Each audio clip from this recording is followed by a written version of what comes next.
Corona ಮತ್ತೊಮ್ಮೆ ಹೆಚ್ಚಾಗದಂತೆ ಬಳ್ಳಾರಿ ಜಿಲ್ಲಾಡಳಿತ alert ಆಗಿದೆ. ಕಳೆದ ಬಾರಿ ಮೈನಿಂಗ್ ಕಂಪನಿಗಳಿಗೆ ತಮಿಳುನಾಡು ಮತ್ತು ಮುಂಬೈನಿಂದ ಬಂದ ಕಾರ್ಮಿಕರಿಂದಲೇ ಕೊರೋನಾ ಹೆಚ್ಚಾಗಿತ್ತು ಎಂಬ ಮಾತುಗಳಿವೆ. ಹೀಗಾಗಿ ಈ ಬಾರಿ ಕೊರೋನಾ ಹೆಚ್ಚಾಗದಂತೆ ಮೈನಿಂಗ್ ಕಂಪನಿಗಳಿಗೆ ಬಳ್ಳಾರಿ ಜಿಲ್ಲಾಡಳಿತ ಖಡಕ್ ಸೂಚನೆ ನೀಡಿದೆ.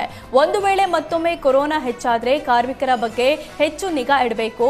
ಕೊರೋನಾ ಸೋಂಕಿತರ ಟ್ರಾವೆಲ್ ಹಿಸ್ಟರಿ ಮಾಹಿತಿ ಕಲೆ ಹಾಕಬೇಕು. ಸದ್ಯ ಬಳ್ಳಾರಿ, ವಿಜಯನಗರ ಜಿಲ್ಲೆಯಲ್ಲಿ ತಲಾ ಒಂದೊಂದು ಕೊರೋನಾ ಪಾಸಿಟಿವ್ ಪ್ರಕರಣಗಳು ದಾಖಲಾಗಿದೆ. ಹೀಗಾಗಿ ಮತ್ತಷ್ಟು ಕೊರೋನಾ ಹೆಚ್ಚಳವಾಗದಂತೆ ಜಿಲ್ಲಾಡಳಿತ ಕಠಿಣ ಕ್ರಮಕ್ಕೆ ಮುಂದಾಗಿದೆ.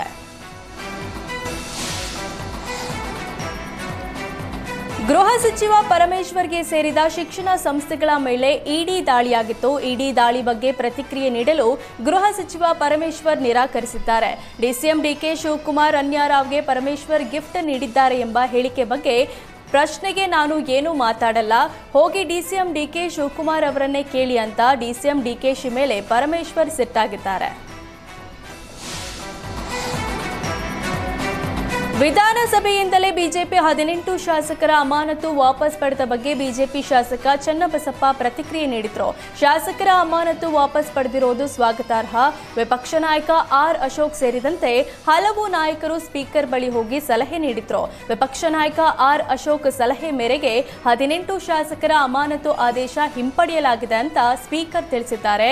ಸ್ಪೀಕರ್ ನಡೆಯನ್ನ ನಾವು ಸ್ವಾಗತಿಸುತ್ತೇವೆ ಅಂತ ಬಿಜೆಪಿ ಶಾಸಕ ಚನ್ನಬಸಪ್ಪ ತಿಳಿಸಿದ್ದಾರೆ. ಬಿಜೆಪಿ ಶಾಸಕರ ಅಮಾನತು ಆದೇಶವನ್ನ ಮೊದಲೇ ಹಿಂಪಡೆಯಬೇಕಿತ್ತು ಅಂತ ಶಾಸಕ ಅರವಿಂದ ಬೆಲ್ಲದ್ ಹೇಳಿದ್ರು. ಈಗ ಹಿಂಪಡೆದಿರುವ ಸ್ಪೀಕರ್ ನಿರ್ಧಾರವನ್ನ ಸ್ವಾಗತಿಸುವೆ. ಈ ರೀತಿ ಬಿಜೆಪಿ ಶಾಸಕರ ಅಮಾನತು ಆಗಬಾರ್ದಿತ್ತು. ಪ್ರತಿಭಟನೆ ಮಾಡೋದು ಪ್ರಜಾಪ್ರಭುತ್ವದಲ್ಲಿದೆ. ಆ ಪ್ರತಿಭಟನೆಗೆ 6 ತಿಂಗಳು ಅಮಾನತು ಸರಿಯಲ್ಲ ಅಂದ್ರು. ಶಾಸಕರು ಜನರಿಂದ ಆಯ್ಕೆ ಆಗ್ತಾರೆ, ಆದ್ರೆ ಈ ಅಮಾನತಿನಿಂದ ಜನರ ಕೆಲಸ ಮಾಡಲು ಆಗ್ತಿರ್ಲಿಲ್ಲ. ಹೀಗಾಗಿ ಮನವಿಗೆ ಸ್ಪಂದಿಸಿ ಅಮಾನತು ಆದೇಶ ಸ್ಪೀಕರ್ ಖಾದರ್ ವಾಪಸ್ ಪಡೆದಿದ್ದಾರೆ ಅಂದ್ರು.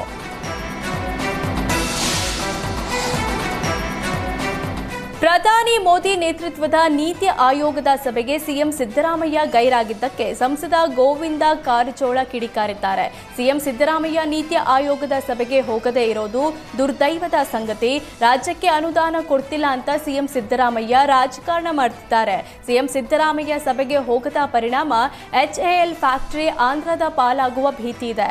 ಆಂಧ್ರ ಸಿಎಂ ಚಂದ್ರಬಾಬು ನಾಯ್ಡು 10,000 ಎಕರೆ ಜಾಗವನ್ನ ನಾವು HAL ಫ್ಯಾಕ್ಟರಿಗೆ ಕೊಡ್ತೀವಿ ಅಂದಿದ್ದಾರೆ.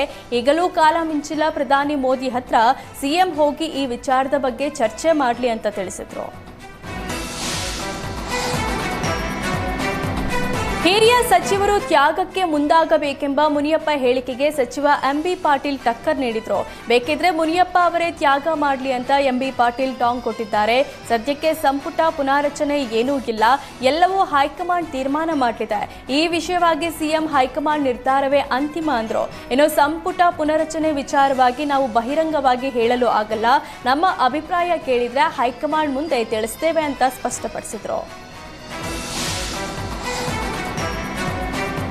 ಕಾಂಗ್ರೆಸ್ ಸರ್ಕಾರದ ವಿರುದ್ಧ ವಿಪಕ್ಷ ನಾಯಕ ಆರ್ ಅಶೋಕ್ ಆಕ್ರೋಶ ವ್ಯಕ್ತಪಡಿಸಿದ್ದಾರೆ. 40% ಕಮಿಷನ್ ಸರ್ಕಾರ ಅಂತ ಹಸಿ ಸುಳ್ಳು ಹೇಳಿ ಅಪಪ್ರಚಾರದ ಮೂಲಕ ಅಧಿಕಾರಕ್ಕೆ ಬಂದ ಕಾಂಗ್ರೆಸ್ ಈಗ ಜವಾಬ್ದಾರಿಯುತ ವಿಪಕ್ಷವಾಗಿ ಸರ್ಕಾರದ ಭ್ರಷ್ಟಾಚಾರ, ವೈಫಲ್ಯಗಳ ಬಗ್ಗೆ ದನಿ ಎತ್ತುತ್ತಿರುವ ಬಿಜೆಪಿ ನಾಯಕರ ಮೇಲೆ ಸುಳ್ಳು ಕೇಸ್ ದಾಖಲಿಸುವ ಮೂಲಕ ವಿಪಕ್ಷಗಳ ದನಿ ಅಡಗಿಸುವ ಪ್ರಯತ್ನ ಮಾಡುತ್ತಿದೆ. ಸಿಎಂ ಸಿದ್ದರಾಮಯ್ಯ ಹಾಗೂ ಡಿಸಿಎಂ ಡಿಕೆ ಶಿವಕುಮಾರ್ ಅವರೇ ನಿಮ್ಮ ಗೊಡ್ಡು ಬೆದರಿಕೆಗಳಿಗೆ ನಟ್ಟು ಬೋಲ್ಟು ಟೈಟ್ ಮಾಡುವ ಧಮಕಿಗಳಿಗೆ ನಾವು ಜಗ್ಗೋದೂ ಇಲ್ಲ, ಬಗ್ಗೋದೂ ಇಲ್ಲ ಅಂತ ಟ್ವೀಟ್ ಮೂಲಕ ಆರ್ ಅಶೋಕ್ ಕಿಡಿಕಾರಿದ್ದಾರೆ.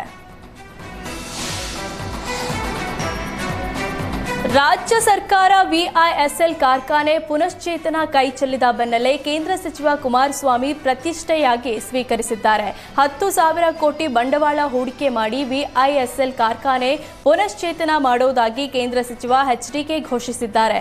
ಅಂದು ಪ್ರಧಾನಿಯಾಗಿದ್ದ HD ದೇವೇಗೌಡ 600 ಕೋಟಿ ಬಂಡವಾಳ ಹೂಡಿಕೆ ಮೂಲಕ ಪುನಶ್ಚೇತನದ ಕನಸು ಕಂಡಿದ್ದನ್ನ HDK ನನಸು ಮಾಡಲು ಹೊರಟಿದ್ದಾರೆ. ಭದ್ರಾವತಿಯ ಸರ್ ಎಂ ವಿಶ್ವೇಶ್ವರಯ್ಯ ಕಬ್ಬಿಣ ಮತ್ತು ಉಕ್ಕು ಕಾರ್ಖಾನೆ ಪುನಶ್ಚೇತನಕ್ಕೆ ಕೇಂದ್ರ ಸರ್ಕಾರ ಅಸ್ತು ಹೊಂದಿದೆ. ವಿಐಎಸ್ಎಲ್ ಕಾರ್ಖಾನೆಗೆ ಬಳ್ಳಾರಿ ಜಿಲ್ಲೆಯ ಸಂಡೂರು ತಾಲೂಕಿನ ರಾಮಗಢದಲ್ಲಿ 150 ಎಕರೆ ಅದಿರು ಭೂಮಿ ಹಿನ್ನೆಲೆ ಕಚ್ಚಾ ಅದಿರು ಸಮಸ್ಯೆ ಇಲ್ಲವಾಗಲ್ಲ ಅಂತ HDK ತಿಳಿಸಿದ್ದಾರೆ.